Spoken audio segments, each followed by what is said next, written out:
Good evening and thank you for being here. My name is Nadia Rivers, Coordinator of Public Programs, Education and Engagement, and I'm so happy to have you here tonight. We have a wonderful poetry reading of commissioned poems by 4 wonderful poets who I'll have the chance to introduce in a moment. Just bear with me 1 second. My screen's got a little messed up here. Okay. I am a Black woman wearing black cat-eye glasses and a black sweater. I'm in front of a blank wall, so no description for you there. I'd like to start by acknowledging the land that we are hosting this event from. I say this acknowledgement aware that these kinds of statements can be misused as stand-ins for actual decolonization work, which is something for us all to bear in mind as we go forward in our ongoing commitment to accountability, reparation, and equity. Many cities and institutions in America were founded on the exclusion, harm, and erasures of many Indigenous people, including those on whose land, Mannahatta, from which we are hosting this event. The land of the 5 boroughs that make up New York City is the unceded territory of the Lenape, Merritt, Canarsie, Matinecock, and Rockaway nations. Despite systemic erasures, these lands persist as intertribal trade lands under the stewardship of many nations and over 115,000 intertribal Native American, First Nations, and Indigenous peoples who currently call New York City home. If you'd like to learn more about the land you are on, you can click the link that will be posted in the chat shortly. In addition, I would like to acknowledge those whose ancestors did not arrive on this land of their own free will and whose tremendous cultural, economic, and technological contributions continue to provide the foundation for our lives.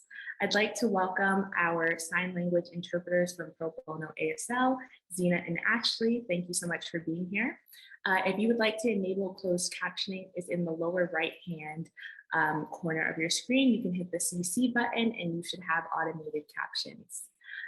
We have one more event in our season on Majolica. It is a verbal description tour for participants with low vision. Our educator, Deborah Lutz, will be leading that conversation on December 8th. Maggie is also going to drop some links to our catalog, digital exhibition, and timed entry tickets if you would like to visit Majolica Mania in person. Now I have the honor of introducing our poets who were asked to respond to Majolica Mania at Bard Graduate Center. Their work will be shared on our digital exhibition soon, and each poet will read their commissioned poem and we'll hear from their inspiration and process afterwards.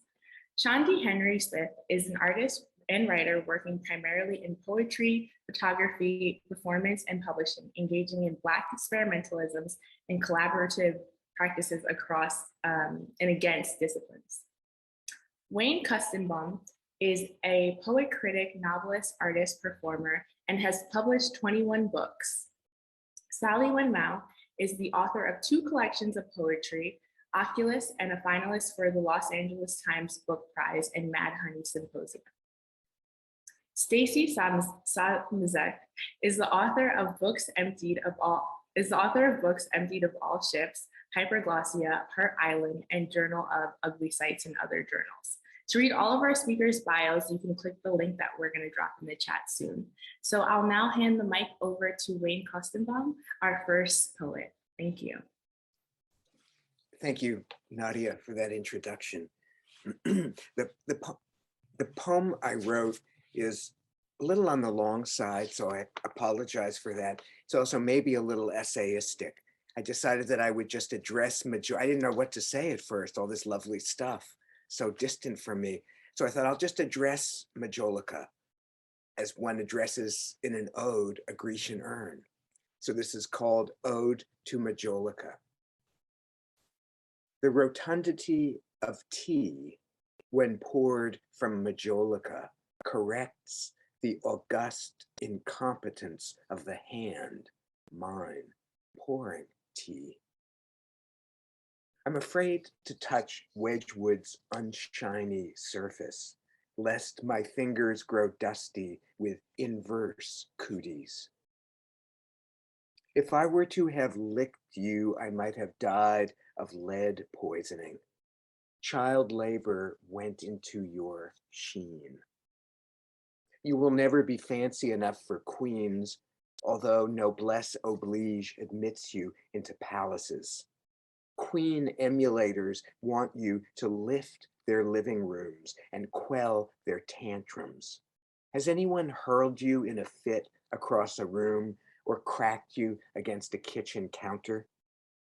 Connoisseurs have opinions about your involutions, your refractory punches. Peak skill pottery works. Each piece bore the insignia tenuis Majolica. Don't worship Majolica's tenuosity. Stretch, make tender the links between the human hands making, selling, buying, and using Majolica. But don't revere how stretched a supposition grows.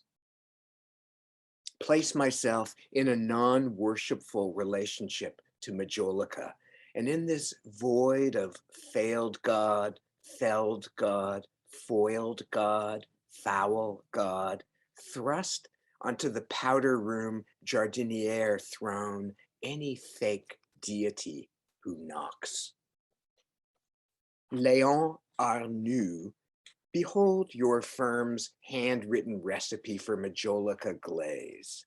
Bleu transparent, chocolat porphyre, chocolat transparent non violetté. Specificities of handwriting, erect and tensile, sideways, like a saint or Madame de Sévigné or Proust's grandmother. You were the firm's director. Were you also its scribe? Handwriting without a cause attained a peak I claim, famished as the best peak available, and therefore Parnassian, and therefore Shostakovich, when in fact it's just a glaze recipe handwritten in Arnoux' book, glaze notations sideways and femme, though the inscribing hand might not call itself femme. Never worship the vase, but only the glaze, seen or unseen, that surrounds its bumpy adumbrations. Buds on Raphael-esque vase, like Edna St. Vincent Millay, console. Is glaze a portion of my fetid song, F-O-E-T-I-D, fetid song, to bifrons in the demonological grimoire incarnated now on a Minton and Company cup?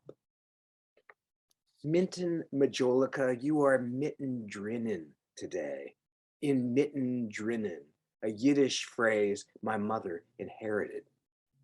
Fern and foxglove garden pot and stand, your green intricacies are cake frosting at a 1968 wedding I wasn't invited to, but heard about from my mother, who disparaged the reception's cold cuts and brought home a bag of Jordan almonds.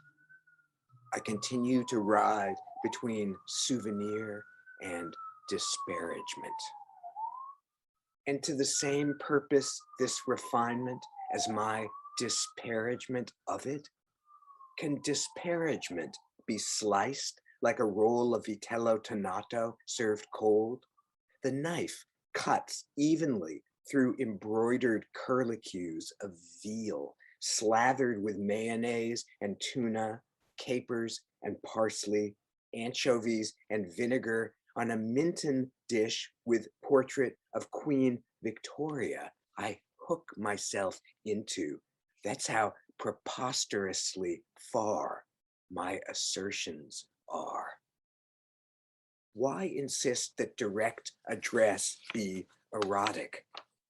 Do you detect Majolica glaze on top of my directness?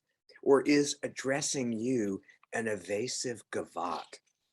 Any Majolica will do. It needn't be Queen Victoria's face, or bifrons, or dwarves hugging the punch bowl designed in 1875 for George Jones and Sons. Why eroticize the sons of George Jones? Walter Benjamin in The Arcades Project quotes Flaubert. Few will suspect how depressed one had to be to undertake the revival of Carthage. Was Flaubert depressed? Were the sons of George Jones depressed? Are calla lilies on the George Jones and Sons pedestal and jardiniere depressed? Does a calla lily, are calla lilies on the George Jones and Sons pedestal and jardiniere depressed? Does a calla lily have feelings? Does a calla lily in real life have feelings is one question. A second question is, does a calla lily on a Majolica jardiniere have feelings? A third question is, do you have feelings about the calla lilies on the jardiniere? And are these feelings specific to the jardiniere? Or would your feelings be willing to land on anything calla lily-like in art or nature? Such questions congregate around your dais as, girdled by vocables, I crouch on the runic floor. The end. And next, Stacy. Thank you. Thank you, Nadia. Thank you, Wayne.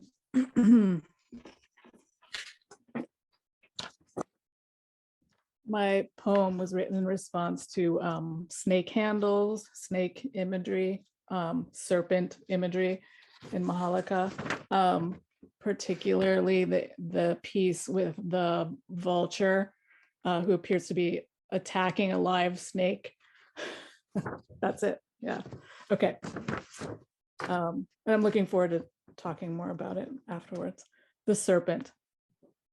I had paced the house since dawn and came to rest on mowed hillside, where I remembered a serpent John had left in pieces. In an empty bed where I later planted mums, he explained he was from the South, and in the South, they killed serpents. I saw through half-shut eyelids a serpent try to escape my attention by sliding under the house where sometimes in my sorrow, I mistake the freight for its 3 hearts. My dear snake, I said, trying to establish a goodly rapport when I saw a serpent sunning herself by the creek where I was considering a swim. And the serpent said, get in. I'll be the teapot, you be the spout. You be the base, I'll be the handle. I'll be the swan neck and you be the hot gourd. You be the aloe spike and I'll be the southern window. I'll be the short-waisted athlete with long legs and you be the sublime end of one's body. And so on. We unselfconsciously swam. She limbless circles around me as she drooled, mimicking my facial expressions, ridding me of perdition absolute. So when we collided, the creek turned into milk, she wool and I silk. Thank you. Thanks so much, Stacy. Sean? Thank you, everyone. It's so great to be here. I wrote my poem in response to the jar for William S. Kimball's Vanity Fair's Tabasco vase. I grew really fixated on the text that's written along the lid, which reads, Vanity Fair does not bite the mouth, does not bite the tongue. And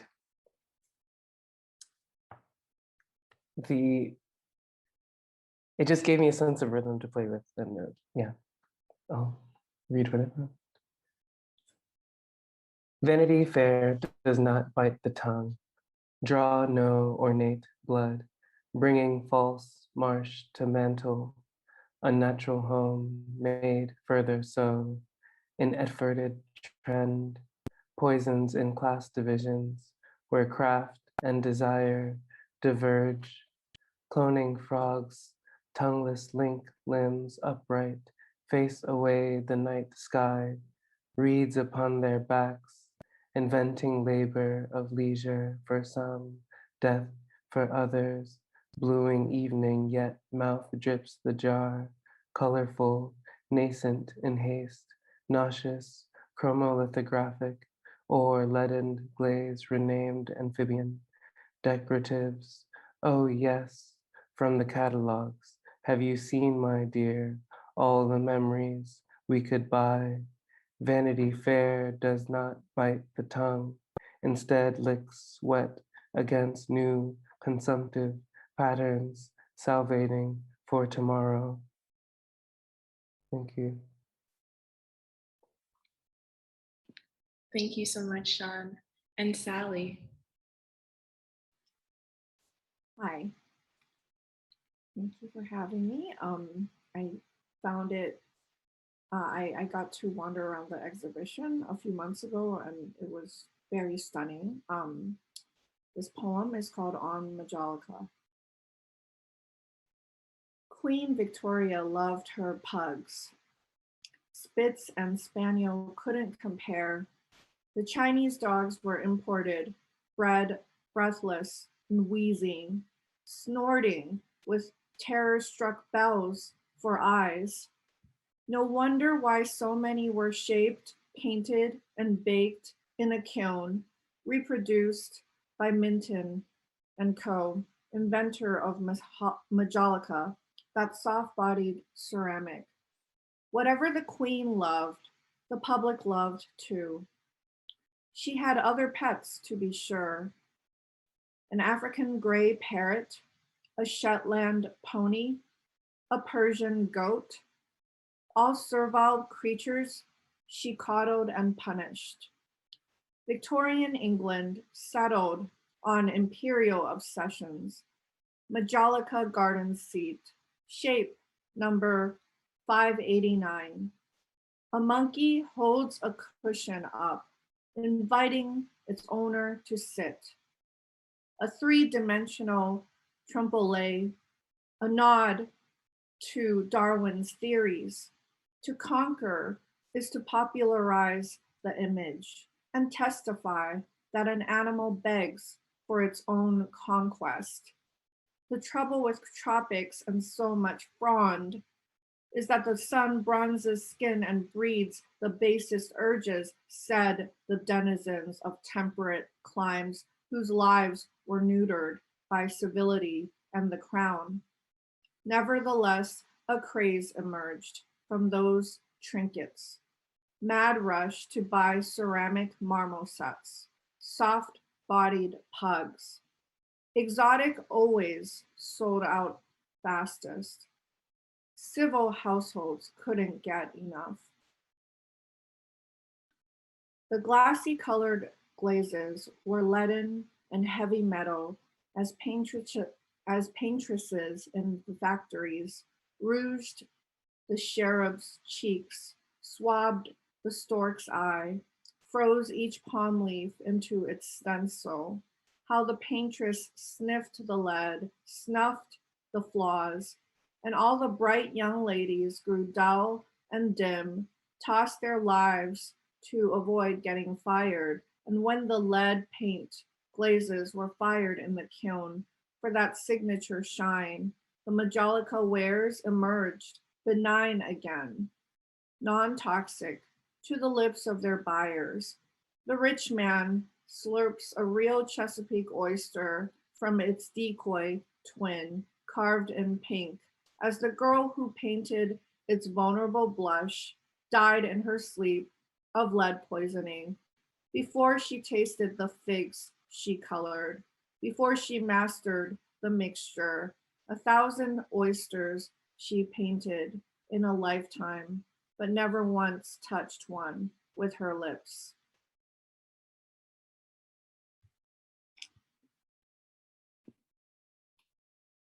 Thanks so much, Sally, and thank you to all of our poets who I would like to engage in conversation about your process in writing. But I do want to start with this question. Did any of you know about Majolica before being invited to write a poem for our exhibition? I No did one? not. Me either. And that's great. So, can you all share your experience of exploring the exhibition, whether that be through catalog images, the digital exhibition, visiting in person? Feel free, anyone, to start. The most irrelevant thing that I need to say, but is, that there's an amazing contemporary artist named Monica Majolica. So I suggest that you all Google Monica Majolica, and I know it's like completely irrelevant, but it's every time I hear the word Majolica, I think there's actually a contemporary artist who is Majolica, which is to say that when I looked at these works, I did note their distance from the contemporary. That's kind of obvious, but that there's Monica Majolica and her wild outre work, and then there's this stuff with which I want to touch it.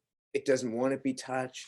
So I guess for me, it's always an issue of the glaze. Thinking about shininess, thinking about reflectivity, thinking about my desire to touch and to desecrate.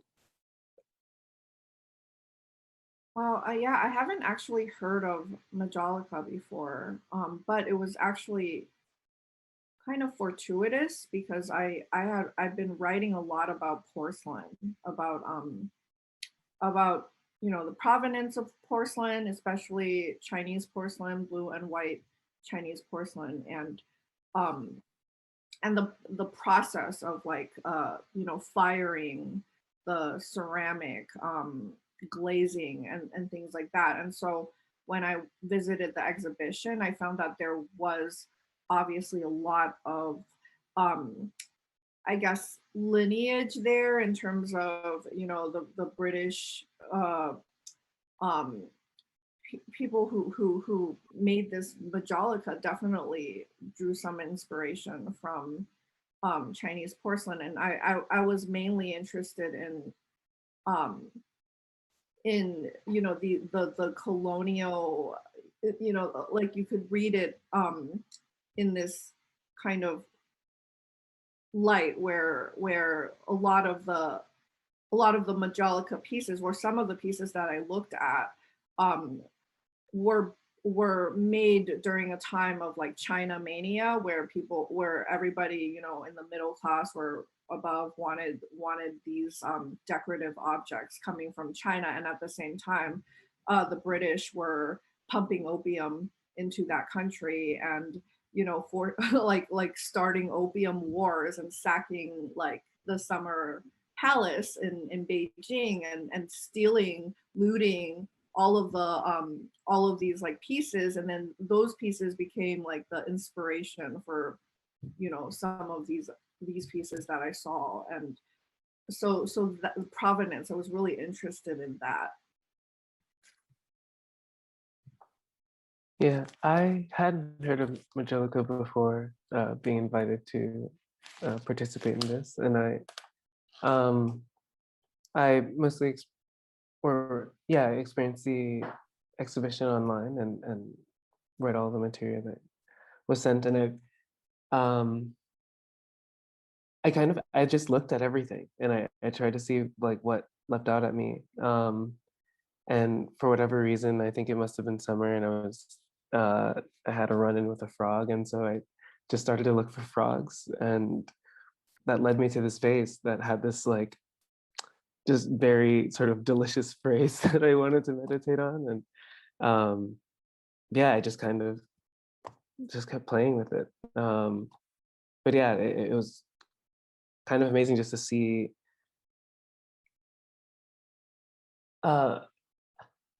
just like what was happening with color,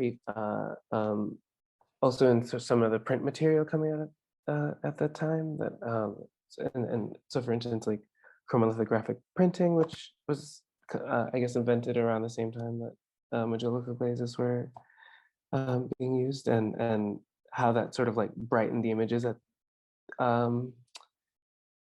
you know, the reproductions of these vases in ads and books and catalogs and whatnot, and what that must have meant for a buyer. And you know, and I don't know, I was just kind of trying to think about how these things are being marketed to people, and like, you know, how they end up in one's home through like influence through color, and how that like is used.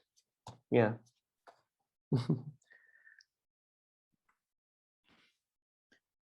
Yeah, I encountered it for the first time, and it was also online. And I guess my first thought, just, you know, looking at a few pieces, I was like, why was I asked to do this? And oh my gosh, what am I going to do? And then I started seeing animals, and animals figure pretty heavily into my work. So then I was like, oh, okay, I got this. And I did definitely more looking than reading. And I think that's apparent. I kind of like ran with the fantastical element of it, and really focused on an image that struck me as something a little bit fantastical, or it made me question what was actually seen, because in real life, vultures eat carrion. So the snake would be dead, but clearly the snake was very animated.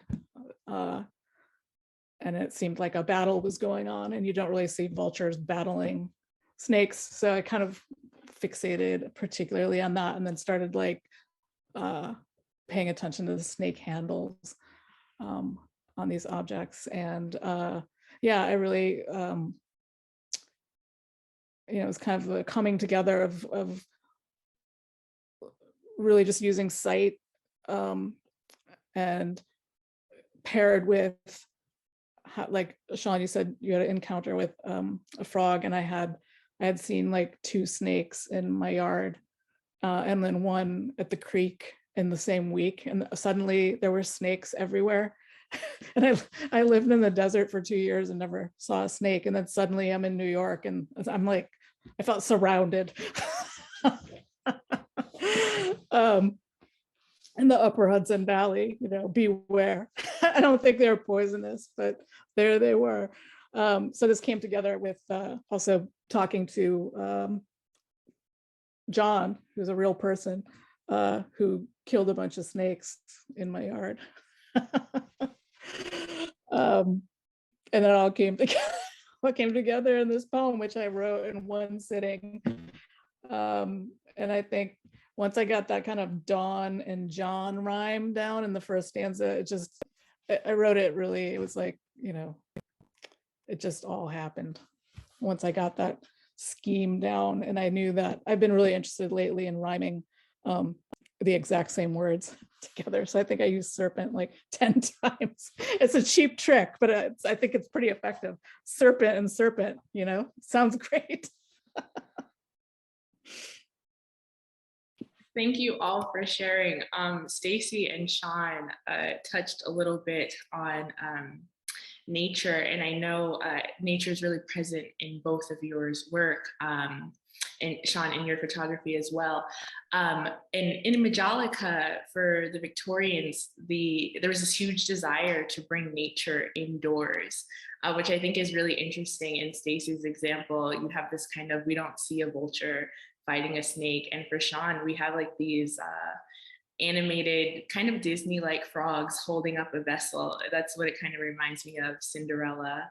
And Sally touches on this like Victorian interest when you mention what Queen Victoria likes becomes popular, and everyone likes that. So, you know, there's we want to bring in the monkey, we want to bring in the frogs and the snakes. And Stacy, the snakes were coming directly to you. So it's really interesting to see what you all were drawn to. I guess this question is kind of just more of this. What struck you most about the exhibition? I actually had the pleasure of walking through the exhibition with Sally, and we chatted a bit about this, but I'd love to hear from all of you what like surprised you. I know that Majolica can be kind of polarizing, so I'd love to hear your thoughts. And feel free to jump in, anyone. Yeah, I thought the experience of going through the gallery with, you know, Nadia, thank you for, you know, walking me through the gallery. I think I had just such a rich experience, but just hearing, you know, you give me like some of the context, you know, some of that context did make it into my poem. Because I think it was you who told me that the lead paint, or the lead glaze of the Majolica,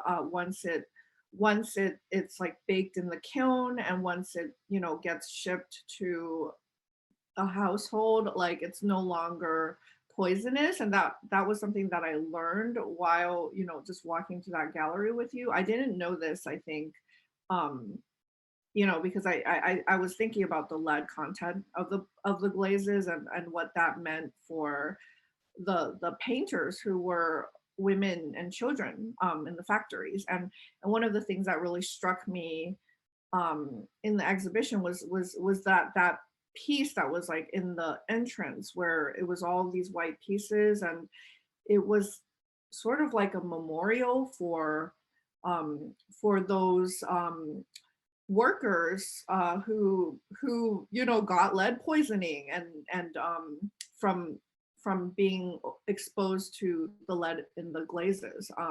So that piece, I think it was done by a contemporary artist, and that piece kind of put, you know, juxtaposed next to the exhibition with all the Majolica pieces. I thought that was a really powerful, like that was a powerful statement.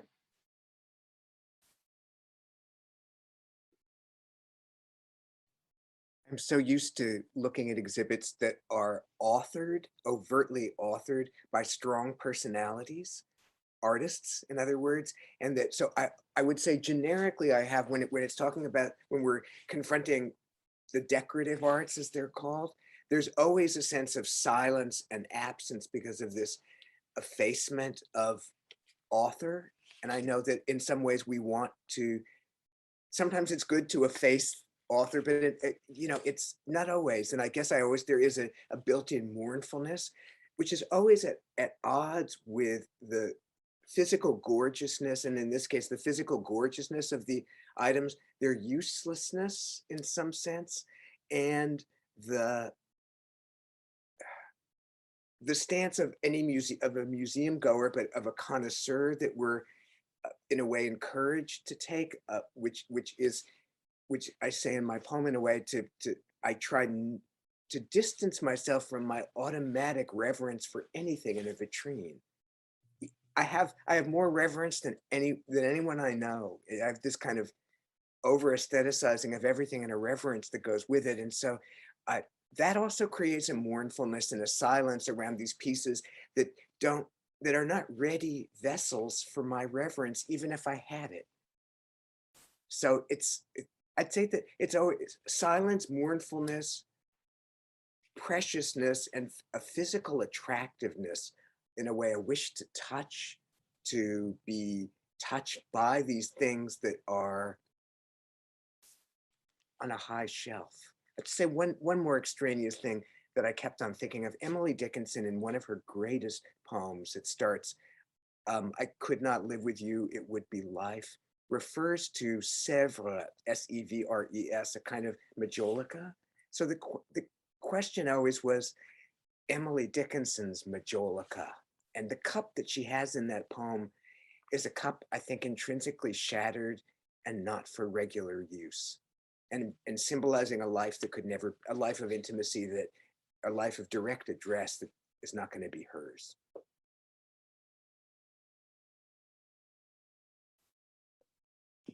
Thank you, Wayne.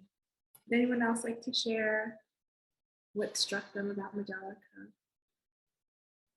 I'm just going to drop in the chat the piece that Sally was describing. We actually have a time-lapse video of that installation, and it's a pretty grand piece that anchors the exhibition in the foyer with our wonderful Percy the peacock. And it's a tribute to the Majolica paintresses, the dippers, the children, and it also highlights some of that kind of Egyptomania, the Orientalism in Majolica, and the obsession around these kinds of objects. So just put that in the chat for everyone to check out. That video actually went up recently, and this piece was commissioned by Walter McConnell just for the exhibition. And Stacy and Sean, if you wanted to respond at all.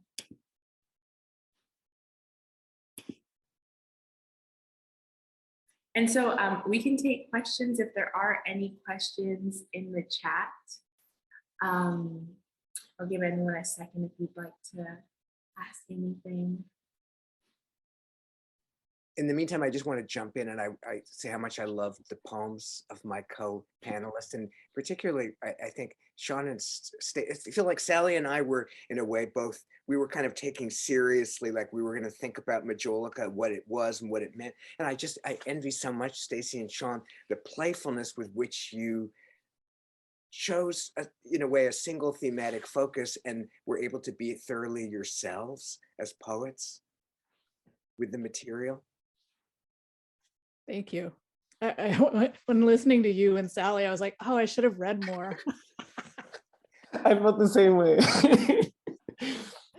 What happens when you smush this all together? I think when I first started, I was hoping something like that would happen. Like I was like, oh, I'm gonna write something really serious, and that just wasn't happening. And then I just tried to have some music with it, and it kind of became itself. And I'm really blown away by both of your approaches as well. And so thank you. Yeah, it's been so great to. Everybody was great. I mean, Yeah. I really felt like honestly, I was like, this stuff is bonkers, So I just wrote a bonkers poem, for me. I couldn't deal with it any other way, I couldn't deal with them just as aestheticized objects, I guess. Also, whoever asks me to write a poem, whoever commissions me to write a poem, I mean, maybe some poets do. I mean, I guess if you're the poet laureate, that's what you do all day long, write about bridges and stuff. But really want to thank Bard's Graduate Center and for the curatorial team here and the public programs team for thinking that poets, really off-topic poets like us, could be asked to write a poem about something that wasn't already in our imagination. It was a very unusual thing to be assigned this. It was the greatest commission of my life. Yeah. That's really great news, and our public programs team really aims to add different voices in conversation with this exhibition. So this was our former director, Emily Riley's grand idea to invite some of the poets that she was most inspired by to come write. And honestly, you all have been on a kind of short list for us for a while of people we wanted to figure out how to work with. So we're so happy that you all accepted. And I think the balance struck here between the two sides of the nature and the whimsical expression in Sean and Stacy's poem and Sally and Wayne's serious take on Majolica is really fantastic. And I'm so happy it worked out that way, and also worked out that way in our reading, balancing each other. So thank you all for being here today and sharing your poetry and process with us. We're so excited to get this online and share it there. I just want to acknowledge a few comments in the chat. From Anna Ekstrand, who says, wow, I absolutely love that. I did some research on Majolica. Incredible to hear your prose in relation. And then she says, thanks everyone. That was so evocative and gave depth to the pieces. And I echo that. Thank you so much. Anything else that anyone would like to share? A last chance for any parting words and anything in the chat or a Q&A, but I think we'll say good night soon if that's it. And thank you all again for being here. Thank you so much for hosting, and thank you to Sean, Sally, Wayne. It was really good to hear you all. Yeah, really good to hear. Yeah, Really really unusual. great to I really look forward to seeing them on the page as well. Yeah, Yeah. me too. Yes. And we will share that, and we'll share that with everyone who's attended tonight.